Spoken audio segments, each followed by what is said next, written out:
Malapit na naman nga ang okasyon, kaya naman naisipan kong gumawa ng dessert ngayon. Graham nga ang gagamitin ko, naku siguradong masasarapan kayo. Kaya naman itry nyo na rin ito para hindi naman puro mango Graham ang pambato ninyo. Di tulad ng tita mong di na nagbago. Abay kada reunion asawa ang hanap sa'yo. Ikaw naman wag ka na magtampo, concern lang naman siya sa'yo. Ayan tuloy, natapon na ang itlog ko o diba ang cute ng duck na ito. Nga pala, ihiwalay lang natin yung puti sa pula. 4 na egg yolks lang ang ating isasama. Pagkatapos maglagay tayo ng konting vanilla. Konting asin, wag mong kalimutan. Puwera lang sa ex mo, matagal ka nang iniwanan. Next naman ay 1/4 cup ng all-purpose flour. Sa Tagalog ay harina, sukatin natin dahil mahirap manansya. Maglalagay din tayo ng 3/4 cups na asukal. Huwag masyadong matamis para iwas diabetes. Pero syempre ikaw na ang magtimpla kung gusto mong mas marami pa. Isang malaking lata ng evaporada. Ibuhos ng dahan-dahan, isang paalala para madali mong haluin gaya niyang pinaikot-ikot ka din. Kapag naramdaman mo nang natunaw na ang asukal, pwede mo nang lutuin at patuloy na haluin.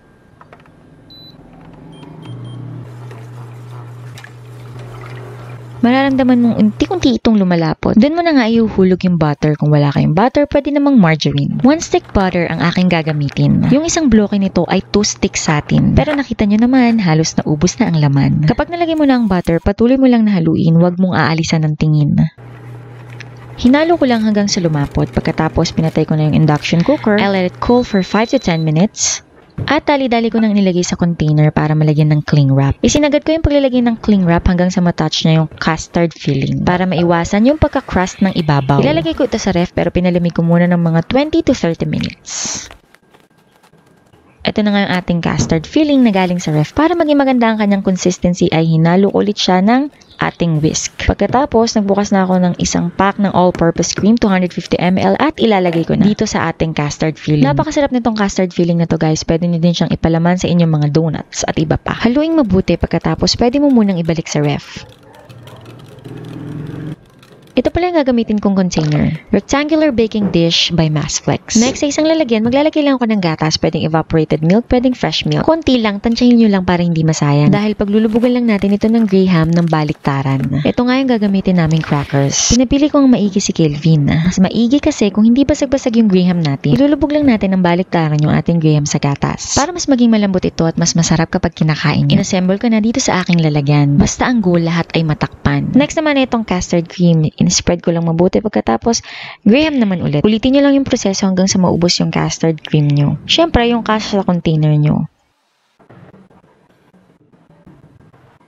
Habang pinaprepare natin yung ating pang last toppings, pwede nating ilagay muna yan sa ref.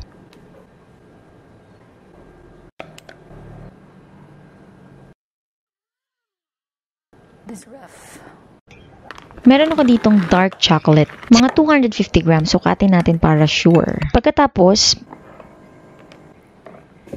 magpapainit lang ako ng 250 ml all-purpose cream. Pwede niyong painitin gamit ang inyong kalan. Ako, gagamitin ko yung aming microwave. Siguraduhin mainit na mainit para matunaw yung tsokolate. Haluin lang mabuti hanggang sa wala na kayong nakikitang buo-buong tsokolate.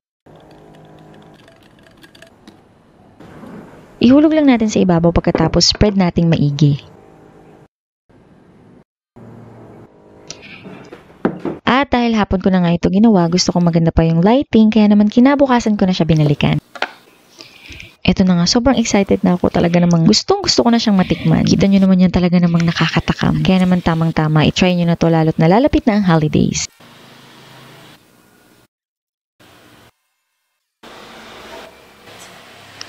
Napakasarap guys. Sakto lang yung kanyang tamis. Yung asim at yung alat. Charot lang. Ano yan? Sinigang. Ang sarap ng chocolate niya sa ibabaw kasi dark yung ginamit ko kaya hindi siya matamis. Ayan, diba? Para naman, bago naman yung ihahain mo ngayon New Year. Ayun lang, simpleng-simple. Ako nga pala ang inyong kusinerang ininyera, Jane Cuisine Silvestre. See you in my next vlog.